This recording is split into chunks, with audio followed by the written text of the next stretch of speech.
ইসকে হেলাল, তুমি যেইভাবে খেলবা ওইভাবে খেলবো। 1 vs 1 কাম 7-0। আসসালামু আলাইকুম ভাই ব্রাদার। কাস্টম চ্যালেঞ্জ দিয়ে কাস্টমে এসে ছিঁড়তে না পেরে এডিট করে কাস্টম জিতে মনকে সান্ত্বনা দেওয়া প্রো প্লেয়ারের ভিডিওটা আগে দেখো, তারপর আমি কিছু বলতেছি। তো গাইস, এই পোলারে আমি অনেক সম্মান দিয়ে কথা বলছি, বাট ও তো সম্মান পাওয়ার যোগ্যই না। ওর সাথে কিছুদিন আগে 3টা কাস্টম খেলি। তোমরা শুধু এই কথাটা মনে রাখো যে বয়ানবাস কয়টা কাস্টম খেলার কথা বললো, প্রয়োজনে ক্লিপটা আরেকবার দেখো। ওর সাথে কিছুদিন আগে 3টা কাস্টম খেলি। তার মানে আমার সাথে যে ও 3টা কাস্টম খেলছে এটাও নিজের মুখে স্বীকার করলো।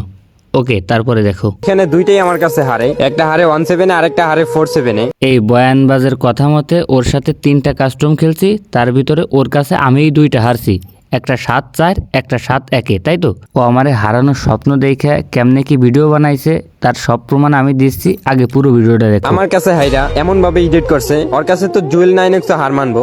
আচ্ছা, ওর কথা মতো ওর কাছে আমি হারছি, আর হারার পর সেই ভিডিওটা এমনভাবে এডিট করছি যেন ওইটা অরিজিনাল বলে মনে হচ্ছে। ও আমার সাথে এই পর্যন্ত মোট যে কটা কাস্টম খেলছে তার সবগুলোই হারছে, কিন্তু এই লাস্টের 3দের ভিডিও আমি এখনও একটা আপলোড করিনি, জাস্ট একটা ট্রেলার আপলোড করেছিলাম।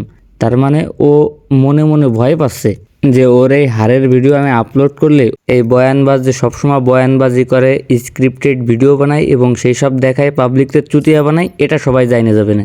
আচ্ছা, তারপরে কি বলে শোনো। এবং ওর অন্যান্য ভিডিওর মতো আমাকে হারানোর ভিডিওটাও যে একদম স্ক্রিপ্টেড এবং ভুয়া, সেটা আমি প্রমাণ করে দিচ্ছি।